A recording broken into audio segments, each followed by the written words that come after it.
जय श्री कृष्णा। मित्रों, मैं एक बार फिर से आपका स्वागत करता हूँ ज्ञानदीप चैनल पर, जहां आप सुन रहे हैं श्रीमद् भगवद गीता की एक शानदार श्रृंखला भगवद गीता की सीख। साथियों, आज हम श्रीमद् भगवद गीता के 7वें अध्याय से सीखने वाले हैं कि भगवान किस प्रकार इस संसार को संचालित करते हैं और हम उन्हें कैसे प्राप्त कर सकते हैं। आपने सुना होगा, जब भक्ति में मन रमने लगे तो इसका अर्थ यह नहीं कि आपने भगवान को चुना है, बल्कि भगवान ने आपको चुना है। पिछले अध्याय में हमने योगी के स्वरूप और योग की विधियों को समझा। अब इस अध्याय में हम ज्ञान और विज्ञान की बात करेंगे। भगवान श्री कृष्ण बताते हैं कि उनके पास पहुंचने के 2 मार्ग हैं, ज्ञान योग और निष्काम कर्म योग। ज्ञान योग हमें मोक्ष की ओर ले जाता है।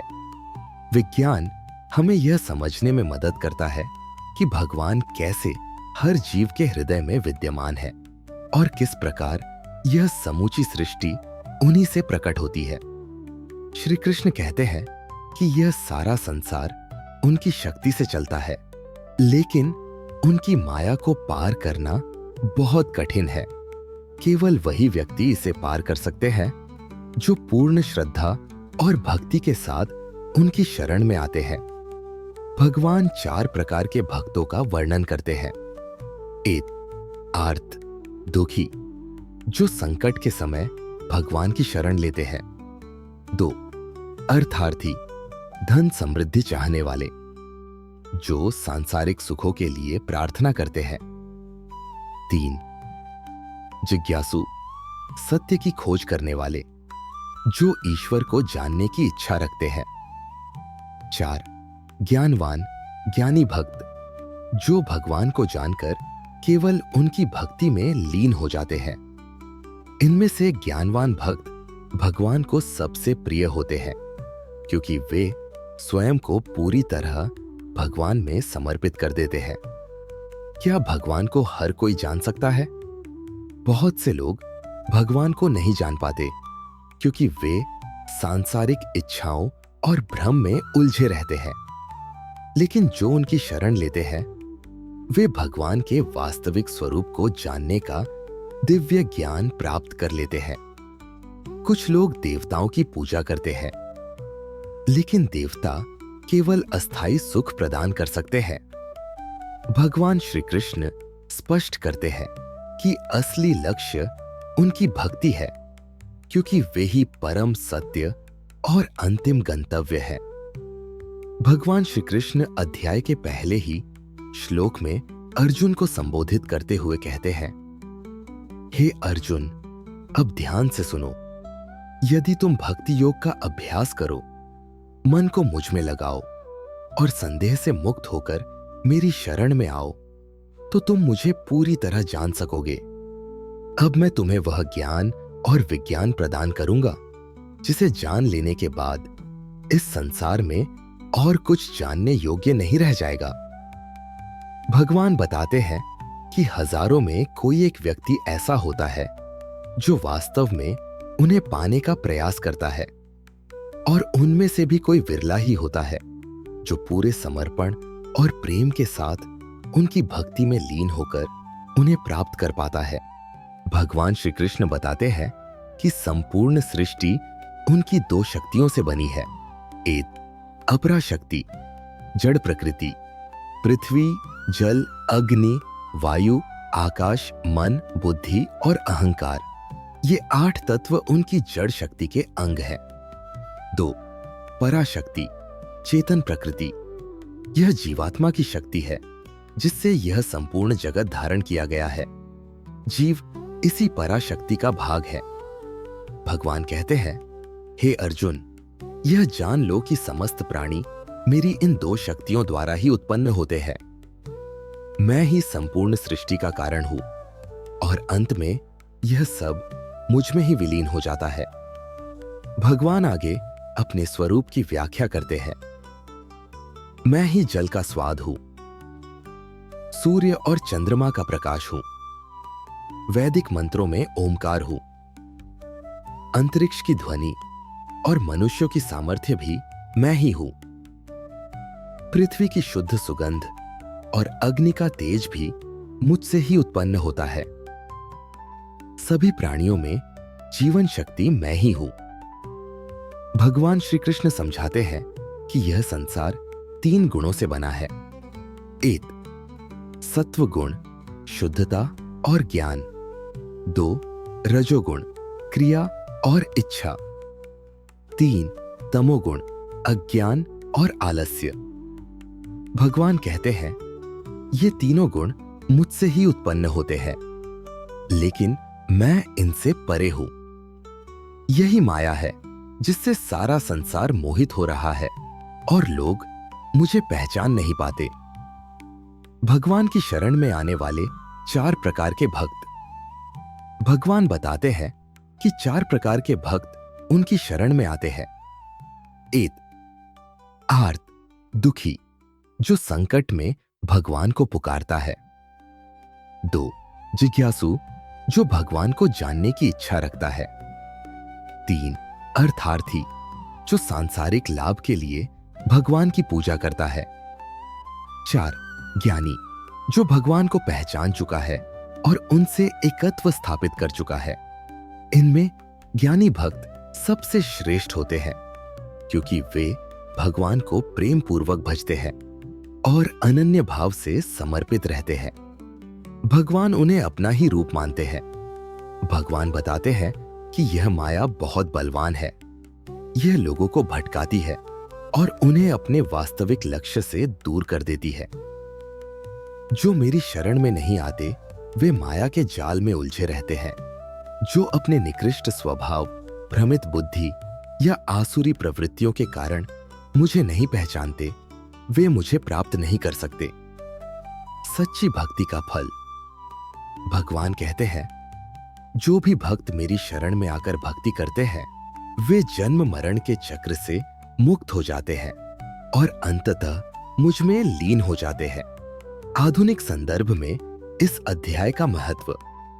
इस अध्याय की शिक्षा हमें हमारे जीवन में भी लागू करनी चाहिए।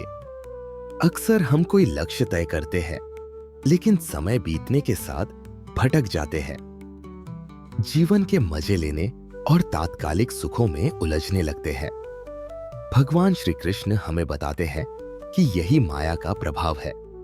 जो व्यक्ति दृढ़ निश्चय और निरंतर प्रयास के साथ अपने लक्ष्य की ओर बढ़ता है वही सफल होता है। तो सच्चा ज्ञान यही है कि हम भगवान की शरण में जाइए, उनकी भक्ति करें और अपने जीवन के असली लक्ष्य को पहचानें। जो मेरी शरण में आता है वह इस संसार के मोह से मुक्त होकर अंततः मुझ में ही लीन हो जाता है। दोस्तों, श्रीमद् भगवद गीता में भगवान श्री कृष्ण अर्जुन को बताते हैं कि 4 प्रकार के लोग उनकी भक्ति में लीन रहते हैं। 1 कष्ट में पड़े हुए, जो दुख और संकट के समय भगवान को याद करते हैं। 2 ज्ञान के जिज्ञासु, जो भगवान को जानने की इच्छा रखते हैं। 3 सांसारिक इच्छाओं वाले, जो भौतिक लाभ या सुख के लिए भगवान की आराधना करते हैं।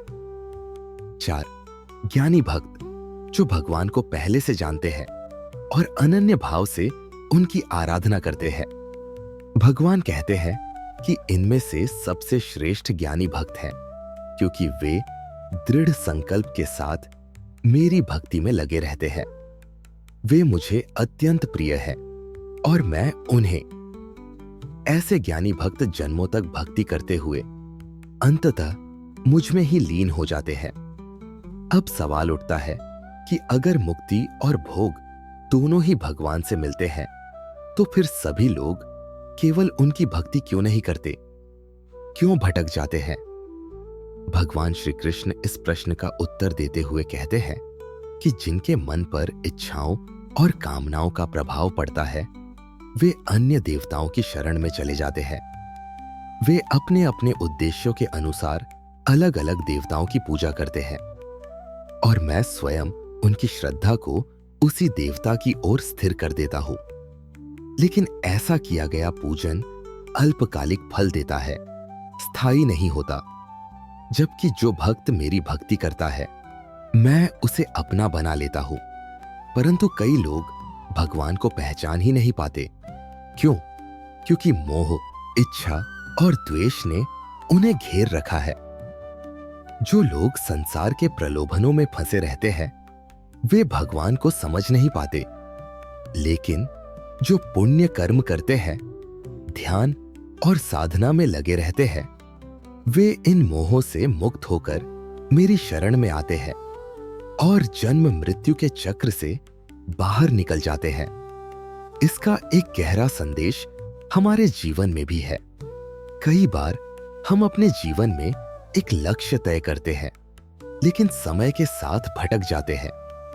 कई लोग सोचते हैं, अभी जिंदगी के मजे ले लो, कल का क्या भरोसा। यही मानसिकता हमें रास्ते से हटा देती है। श्री कृष्ण ऐसे लोगों को मूर्ख कहते हैं, क्योंकि वे यह नहीं समझते कि जीवन की कठिनाइयां हमें परखने के लिए आती है।